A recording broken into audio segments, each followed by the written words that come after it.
Join us as we travel throughout the North Island of New Zealand. Amanda and I recently took an early retirement from the University of Otago. We chose to spend 6 months away on our Hymer Camper, exploring different parts of the North Island. It's not the first time we've been to the North Island, but we want to explore some other places that we haven't seen, but more importantly, spend more time at each location. So we're both in cruise mode and taking you along for the ride.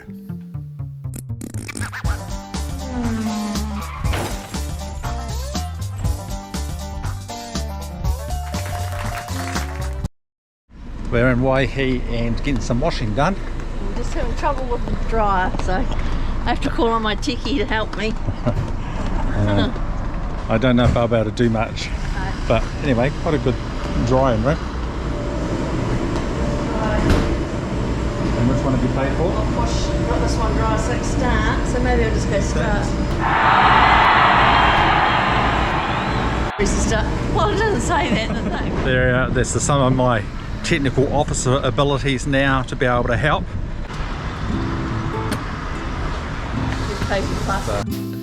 Waihi is a town in the Coromandel that grew around mining operations since the discovery of gold in 1878. The samples of rock they had sent to be assayed were not considered worthwhile, so they left the area. In 1879, William Nicol marked out 5 acres, calling his claim Martha.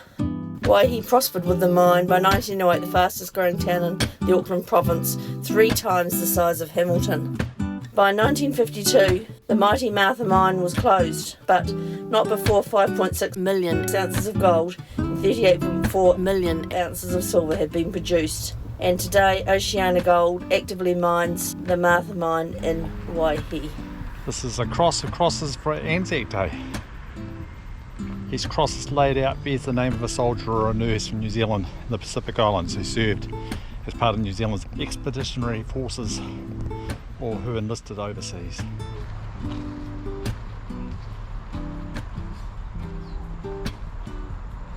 Number 5 shaft replica. This shaft was used in the removal of rock, draw water from and transport men to and from work.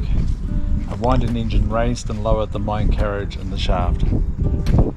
The Cornish pump house was built to house the pumps and drew water from the underground mine via this shaft. When the original mine was closed in 1952, the shafts were abandoned and often used to dump rubbish. A replica shaft in the same position as the original as number 5 shaft was. Now where I worked in the university before, people used to complain if they didn't have a window, but these were hard workers, had to go down this hole and had no windows and darkness and work with headlamps every day for enough pennies to live. It was pretty amazing.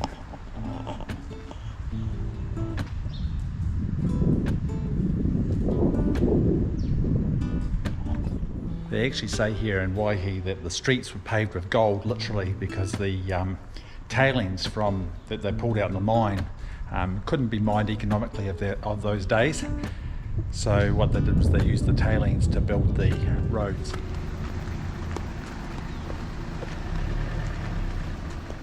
This is called a poppet head. It's a structure that was actually used to raise and lower the men into the mine and also bring out the quartz that was used. We're heading down the road a few kilometres to a Freedom car park area for the night. Welcome to Tuapiro Point. These car parks are always a very easy one-night stay. Didn't actually try the fishing at this spot, but I'd imagine it would be quite good. There's a lot of people walking their dogs out to the point along the track.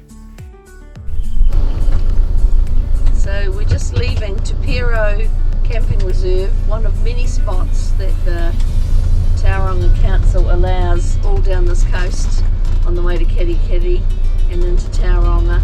This one here you can stay for 3 nights, as you can at most. We're off to Omokoroa Domain is the next stop, but with a stop in Katikati on the way.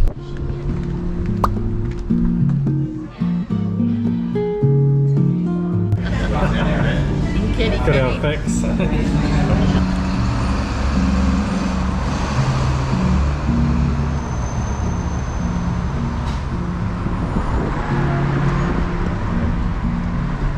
So here here we are in Katikati, a town of murals, and this one here is Joseph Burston, who's a man of music and medicine. He was the local doctor in Katikati for over 40 years. One from Barry, so it's called Barry, a good Kiwi bloke.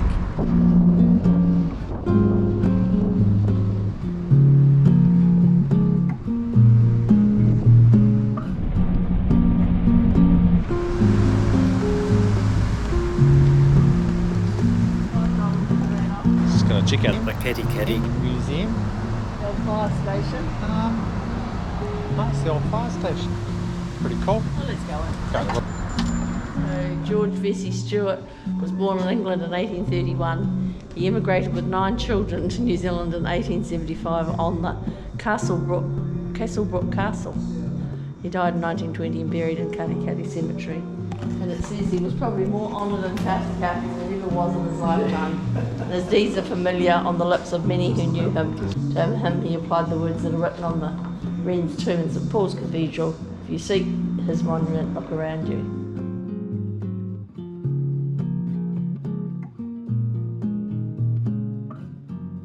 So the settlers were balloted for their sections and farms. Lots were drawn by 2 small boys. One drew the names and the other drew the plot numbers. I think this is what they call the jaws of life, firefighting equipment for cutting through the cars. Good to you there, yeah? Right. No, it's a zipper. Where's the other? Oh, yeah. Oh, yeah. Yeah. I'm getting them on. Can you run up the fire ladder with them? Probably not. Can't run up the fire ladder. There we are. Right, There's your gloves. What do I look like? You've got to be ready to go. Do I look like a fighter fire? If the fire bell goes off, we might call you in as a volunteer. Right, go. Amanda's found a charity shop. And I found some chips.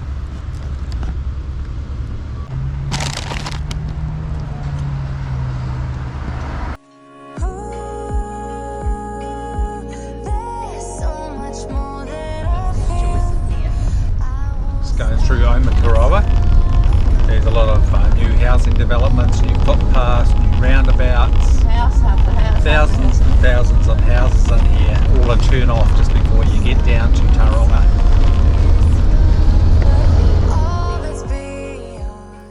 Later that evening we arrived at the Omokoroa Domain car park. We found this was a great place to stay and ended up staying here 3 nights. You might wonder what makes a great car park. Well, for a start off, it had a dump station and fresh water available. It was rubbish. There was a playground there with toilets, showers on the front of the toilets if you needed them. I believe they're cold, didn't try them out.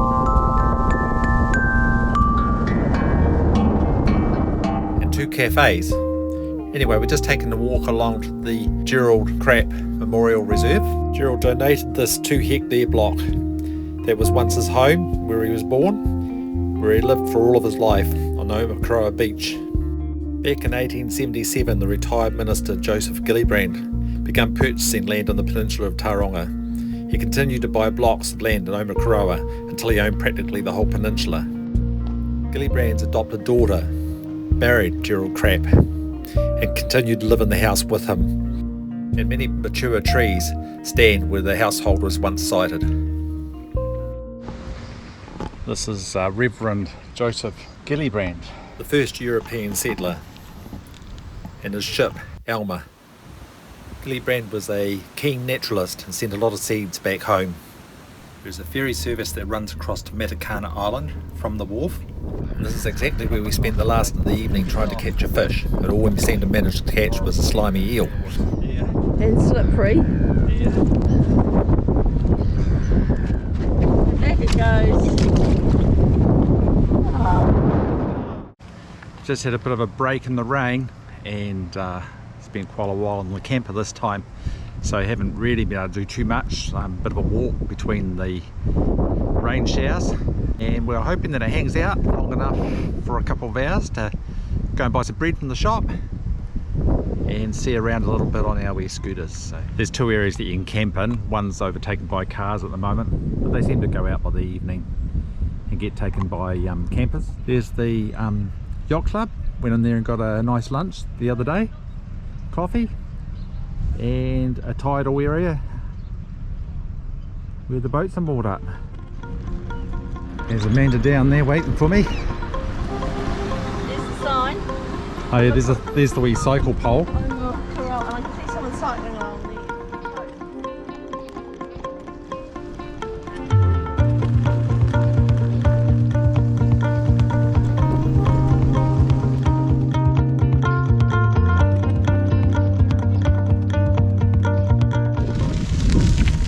Nice ponds and everything they got along here. Look, they've developed it quite nicely, haven't they? Yeah.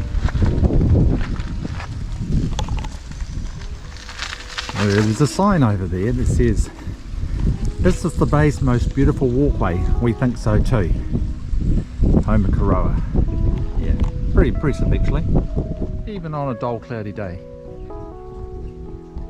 No god what in history has commanded such attention as the E7 did in 2007 when her entire flight from New Zealand to Tauranga onto Alaska and back to New Zealand was traced by satellite transmitter implanted into her abdomen.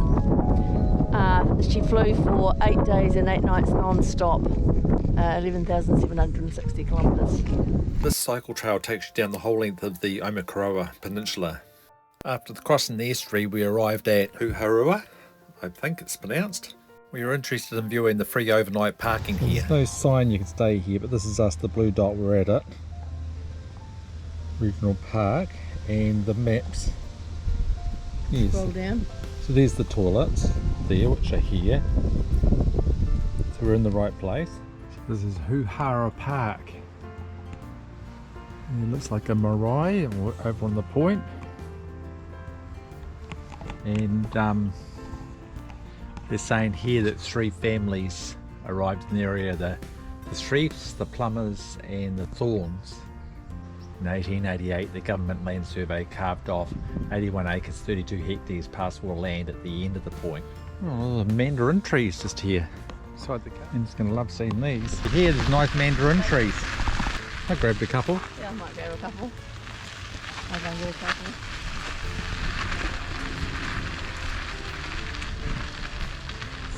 Avocado trees here as well, but they say just take the ones that have fallen on the ground.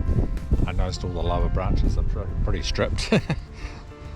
Amanda's over there foraging the mandarins still. She's found some trees way over the other side there, down there somewhere in there. We rode over to the other side of the peninsula to have some lunch and discovered it was actually Plummer's Point that we were on.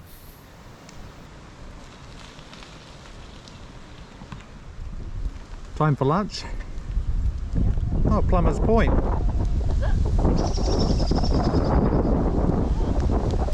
Welcome to Plummer's Point. We came to Plummer's Point when there used to be a camping ground here with the kids, and there was a hot swimming pool they filled up and emptied out. They really loved it, but there's a nice wee sheltered spot behind this tree out of the wind here. So we will just have some lunch. What's in our picnic basket? Okay, so we've got our reusable fruit and veg bag. Sandwiches. And these are sandwiches. Lucy, I don't know if you're watching, but these are the steamer sandwich holders that Lucy showed us. We've got one each. Yeah. Biscuit. Oh, yummy. Oh, there's one of those giant cookies. Yeah, along with a drink. That's one of the healthy chocolate ones. We're just leaving Omokoroa and we've really enjoyed it here thanks to the Tauranga City Council. We can stay here for 3 nights. We've enjoyed the cafe, the beach, the fishing. You can catch a boat from here over to Matakana Island. For an adult it's $10 return, so we think we'll come back and do that one day and go for a picnic and a swim.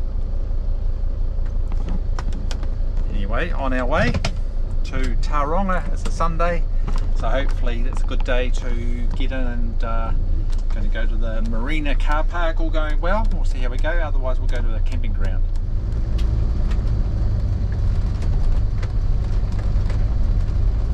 Continue on Omokoroa Road. Time for a bit of a shop before we leave Omokoroa. My backing. The backing? Yeah. Who did the backing? Check my instructions, have a look. Okay. Oh yes, very good.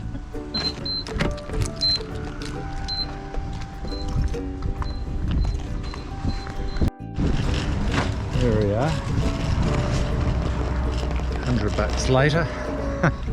Food, necessary item. Here's a wee cask of wine up the front there. Oh, bickies.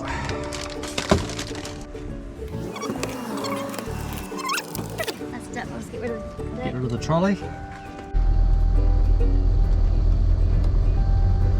There's the laundry there on the corner. Thanks for watching.